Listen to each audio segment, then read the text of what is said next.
Hello everyone! It's me again, No, and welcome back to my YouTube channel. And for today's video, andito kami ngayon sa Cagayan, Quezon dahil magta-travel kami papuntang Lipa. So ito yung stopover namin para mag-lunch. Ang ganda dito guys kasi super high ceiling siya.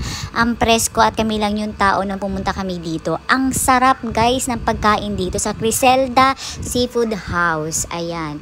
So ito nga ang kanilang menu at itong in-order namin itong lapu-lapu tinolang Bisaya. Ang dami ng serving nila at nag-order kami ng kare-kare. Guys, ang sarap ng kare-kare nila, swear.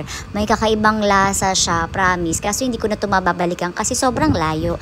And ayan na nga yung aming tinola at hindi ko na na-videoan yung yung kare-kare. So that's it for today's video guys. Pag mag-stop over kayo, magpapunta kayong Manila, stop over kayo dito sa Cagayan, Quezon. Ayan, ang ganda ng place. So meron silang page and don't forget to like and subscribe my YouTube channel. Ito yung page nila. Bye! I'll see you guys again next time.